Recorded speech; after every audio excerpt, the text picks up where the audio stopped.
Primera jornada de investigación y colaboración en educación sexual integral, organizada por el Centro de Investigación Avanzada en Educación de la Universidad de Chile y Fundación Chile Necesita ESI.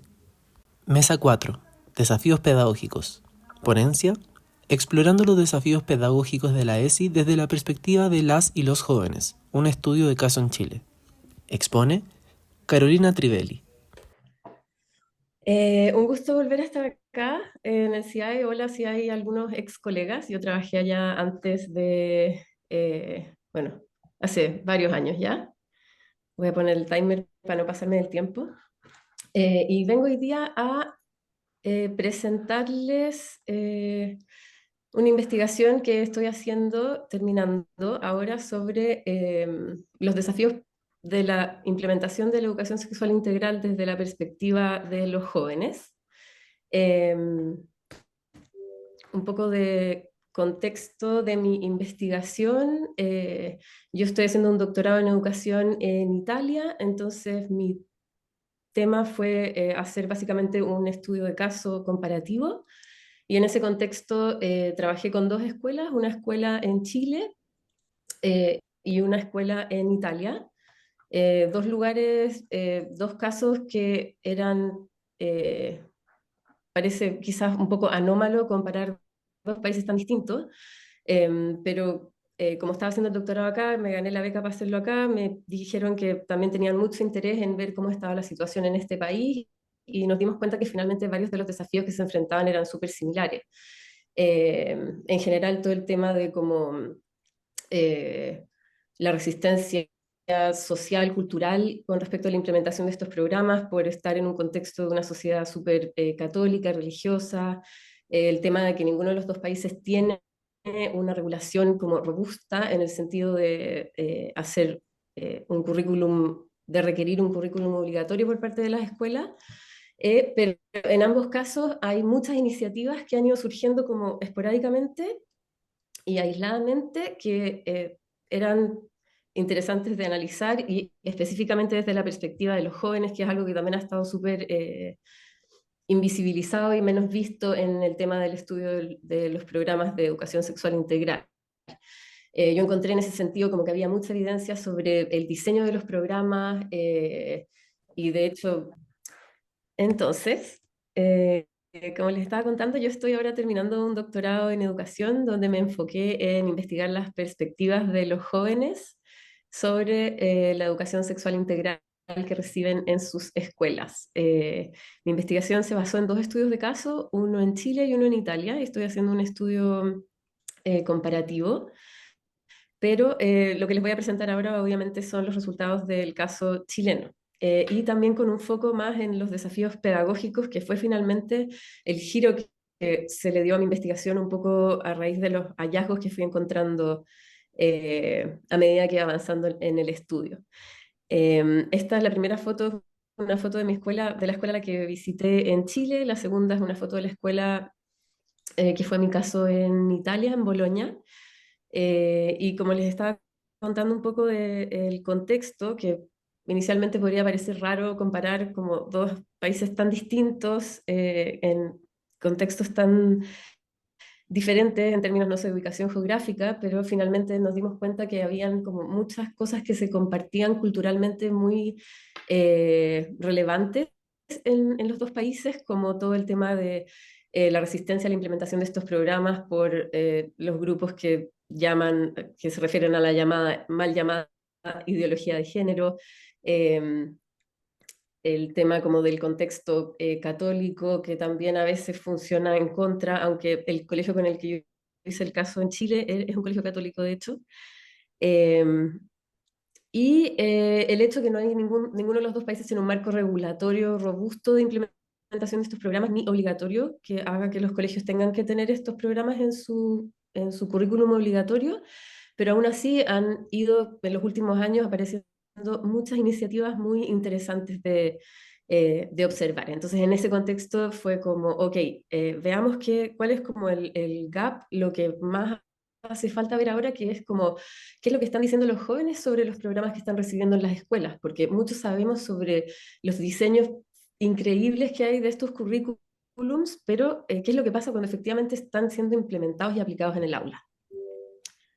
Eh, Eso. Entonces, bueno, el objetivo en ese sentido de mi investigación fue explorar las percepciones de los y las jóvenes sobre los programas ESI que reciben en su escuela y analizarlos desde un foco de desafíos pedagógicos en la implementación. La metodología que utilicé en mi doctorado fue cualitativa, basada en estudios de caso. Inicialmente quería hacer 2 escuelas por país, pero bueno, finalmente me di cuenta que los recursos humanos eran muy limitados, básicamente yo sola, y dije, ok, voy a hacer lo mejor que se puede hacer haciendo un caso en cada país. Eh, y a raíz de la apertura que tuve, suerte de encontrar un caso acá en Italia, que es un programa que se implementa con el último nivel de la escuela media, que son octavos básicos, fue lo que me derivó a también elegir ese nivel en Chile. Inicialmente mi intención era trabajar con adolescentes más grandes, en el sentido de que pensaba que iban a poder tener un discurso más articulado con respecto a su experiencia de la educación sexual integral, tipo tercero o cuarto medio, pero finalmente como sé lo difícil que es acceder a las escuelas y tuve la suerte de que me abrieran la puerta en un programa que implementaban con octavo básico acá, dije, ok, me voy a enfocar en los octavos, que finalmente, claro, son estudiantes entre 13 y 14 años. Mi método de recolección de datos fueron focus groups. ¿Me escuchan todavía? Se me puso la pantalla en negro de ustedes. Sí, nosotros te escuchamos y te vemos bien. Ah, ok, perfecto. Y mis métodos de recolección de datos fueron focus groups y quise explorar la aplicación de una nueva metodología que nunca había utilizado, que era el photobuzz. Después podría compartir más reflexiones con respecto al uso de ese método que no funcionó muy bien, pero finalmente fueron las 2 estrategias que utilicé para recoger los datos y la muestra terminó siendo finalmente alrededor de 20 estudiantes, siendo 12 mujeres y 8 hombres. Los resultados muy brevemente los organicé en el proceso de codificación y análisis de datos en estos grandes temas que no voy a poder cubrir todos en este momento por temas de tiempo, especialmente con respecto a los contenidos de los programas y las opiniones de los jóvenes con respecto a los contenidos, pero sí voy a profundizar en los otros puntos sobre el rol del profesor, la importancia del ambiente del aula y los espacios seguros, el tema de la aplicación de estrategias pedagógicas en el aula y otros temas de formato. Con respecto al rol del profesor, bueno, parece obvio, pero los estudiantes dijeron que era fundamental y básicamente va a definir la totalidad de su experiencia con respecto a los programas de educación sexual integral. La relación que sienten que tienen los alumnos con el profesor o la profesora, en este caso era con la profesora jefe, que era la persona encargada de implementar el programa durante orientación, marcaba y tenía la experiencia total de los alumnos en este programa, y en ese sentido los estudiantes decían que con los profesores con los que tenían mejor relación, obviamente se daba un espacio donde se potenciaba mucho más el involucramiento en el programa que en los casos en que las relaciones con los profesores eran más difíciles. Eh, Aún así, en general, los estudiantes dijeron mucho y se daban mucho cuenta que todavía hay una actitud muy adultocéntrica de parte de los profesores en la implementación de estos programas. O sea, hay una falla o una oportunidad perdida en el sentido de que los profesores puedan tener una aproximación a la experiencia más centrada en el alumno y en la experiencia del alumno, y muchas veces tienden a ellos perpetuar la idea de que el conocimiento es algo que se transmite desde yo adulto hacia tú, joven inexperto que aprendes de mí, en lugar de generar un espacio como de diálogo y conocimiento compartido, ¿no? En vez de tener esa visión más lineal y tradicional del conocimiento. Y al mismo tiempo también decían que identifican muchas actitudes también normativas por parte de los profesores, en el sentido que les cuesta mucho adoptar un rol neutral y no juzgar. Entonces eso también obviamente va a afectar el nivel de participación y involucramiento de los alumnos cuando sienten que están ahí con una un ojo, una mirada que los puede juzgar por las preguntas que hacen, por lo que dicen, etcétera. También en ese sentido los estudiantes hablaron de que perciben un importante grado de incomodidad por parte de los profesores. Cuando surgen temas sensibles o temas más polémicos, los profesores, las profesoras sienten que adoptan una actitud más de como pasarlo superficialmente o definitivamente evadir esos temas, y eso hace que los estudiantes se queden con una sensación de que no pudieron profundizar y aprender en las cosas que realmente les interesan. Y en general se perciben como poco preparados y los estudiantes sienten a veces que ellos tienen más experiencia en muchos temas que los profesores, o sea, como se sienten mucho más familiarizados y cómodos con temas, por ejemplo, como identidad de género o también con todas las temáticas relacionadas con los medios digitales, las redes sociales y la educación digital en general. Entonces eso hace como que el rol del profesor se deslegitime a los ojos de los estudiantes. Eh, con respecto al ambiente del aula y espacio seguro, también obviamente era un componente fundamental en el sentido de lograr una experiencia positiva y constructiva de aprendizaje por parte de los y las estudiantes. Y nuevamente aparece el rol del profesor como que tiene altas dificultades para gestionar los grupos, para manejar el comportamiento de los estudiantes en el aula, para navegar con eficacia cuando surgen momentos de humor o de broma. Entonces eso hace que las dinámicas entre pares causen un ambiente de grupo donde ellos se sienten poco seguros, en la medida que tampoco hay un adulto o un rol de una persona mediadora que esté siendo capaz de gestionar el comportamiento de una manera positiva. Y a la vez los estudiantes sienten bastante miedo y se sienten cohibidos de que los pares los vayan a juzgar por las opiniones que ellos dicen o las preguntas que hacen.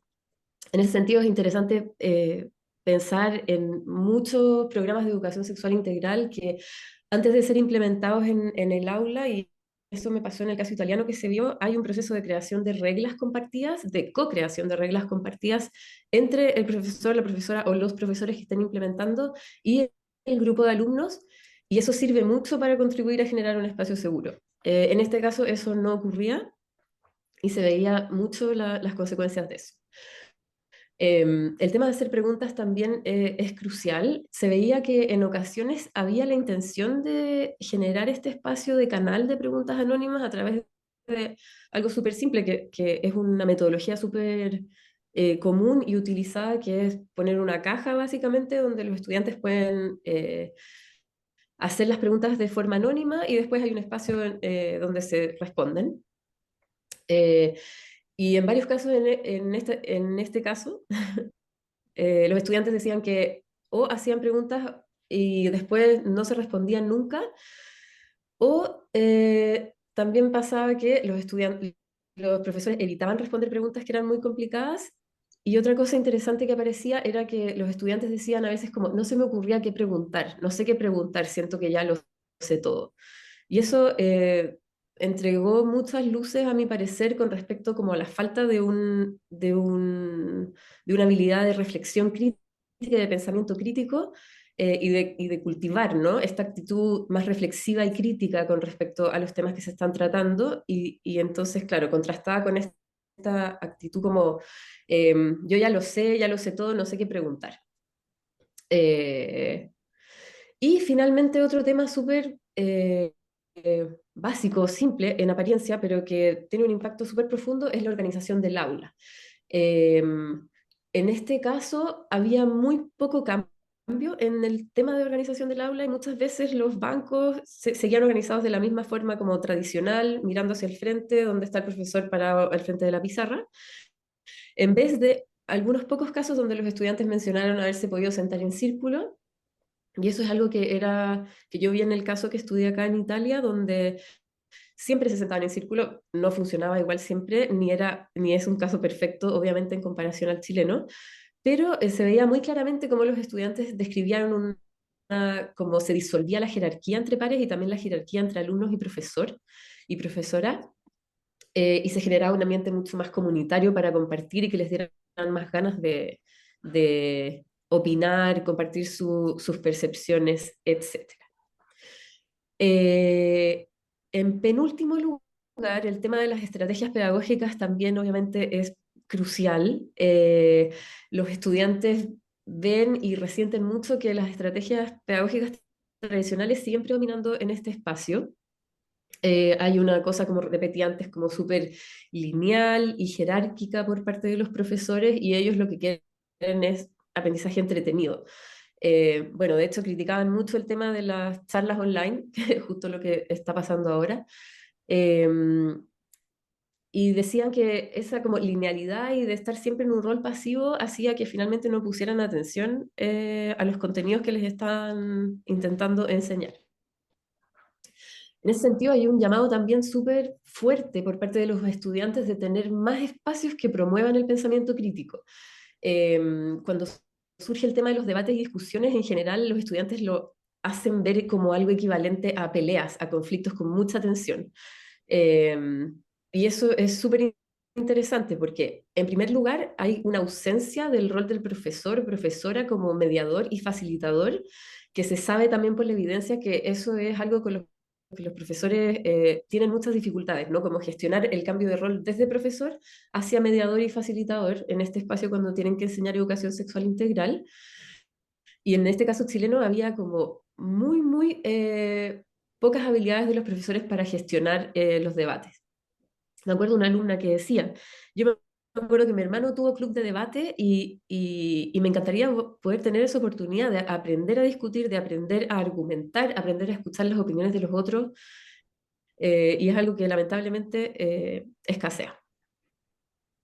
También en ese sentido quieren más, obviamente, como dije, aprendizaje entretenido, pero también variación en las modalidades de enseñanza, ¿no? No siempre en grupos, sino también trabajar en grupos pequeños, hacer salidas fuera del aula, pero también fuera de la escuela, usar cosas más lúdicas y juegos, y finalmente, por sobre todo, lo que ellos dicen que necesitan para que cualquier estrategia pedagógica funcione es que el espacio seguro esté garantizado. Finalmente, estos tres puntos más relacionados con el formato, el primero tiene que ver con que los estudiantes quieren más educación sexual integral. Les parece que no hay tiempo para profundizar, les parece que hay un montón de temas que faltan por abordar, y ellos son enfáticos en valorar que aprecian mucho este espacio en la escuela. De hecho, lo comparan con la posibilidad que tienen de aprender en sus casas, y dicen que en sus casas se sienten más incómodos, que son temas más tabú. Lo comparan también como generacionalmente, pensando en sus padres y las generaciones anteriores que no tuvieron la oportunidad de tener educación sexual integral en la escuela, y en ese sentido quieren más. Otro tema que surgió que es importante de tocar es el tema de separarlos o no por género en sesiones durante la educación sexual integral.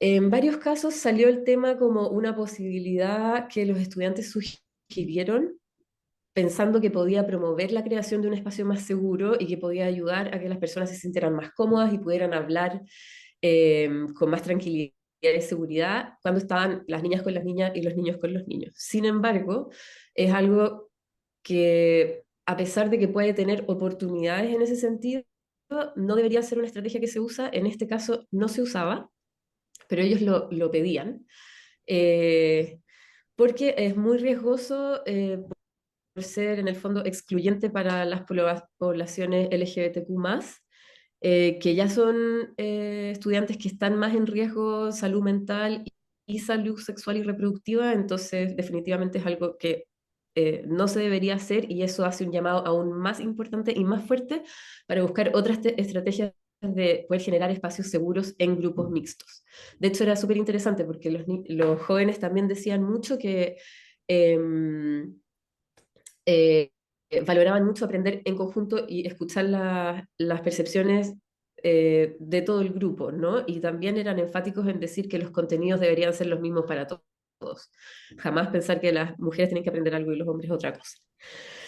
Y finalmente también hacen un llamado también, que esto se relaciona con las estrategias pedagógicas, un llamado a tener más inclusión de expertos externos dentro de los programas de educación sexual integral, que pueden ser expertos en temas de salud sexual y reproductiva, por ejemplo, también testimoniales, es algo que ellos valoran mucho también, que viene un poco desde esta falta de legitimidad que ellos ven por parte del profesor, la profesora, pero también que sirve como para disolver y apoyar en ese sentido al profesor, ¿no? Que muchas veces se veía en este caso que está súper solo.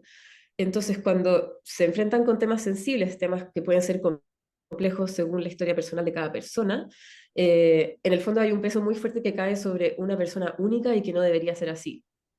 Entonces, integrar personas externas y que también pueden ser, por ejemplo, salidas a terreno o visitas a los consultorios del territorio.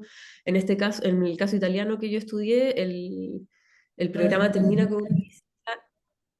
Carolina, disculpa, Dime.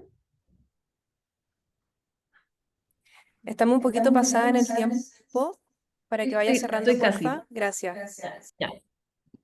Perdón, que no alcancé a poner el cronómetro en la que hubo. Sí, verdad. Bueno, y eso, entonces hacer links con el territorio, ¿no? Y lo que les estaba comentando rápido, que acá el programa que tiene un formato y una estructura distinta al del caso chileno, es mucho más acotado, pero termina con una visita al consultorio local, donde los estudiantes van y conocen, se establece esa conexión con un espacio donde ellos pueden después recurrir eh, sí. Entonces, bueno, en conclusión, básicamente es decir que por más ambiciosos y bien diseñados que están estos muchos programas de educación sexual integral, eh, se encuentran con muchos obstáculos en su implementación a partir de lo que cuentan las experiencias de los jóvenes y afecta obviamente negativamente la calidad de su aprendizaje. Eh, y los jóvenes aprecian mucho estos espacios, por lo tanto hay que seguir trabajando para que sea mejor. Principales recomendaciones me lo voy a saltar, así que muchas gracias. Primera jornada de investigación y colaboración en educación sexual integral, organizada por el Centro de Investigación Avanzada en Educación de la Universidad de Chile y Fundación Chile Necesita ESI.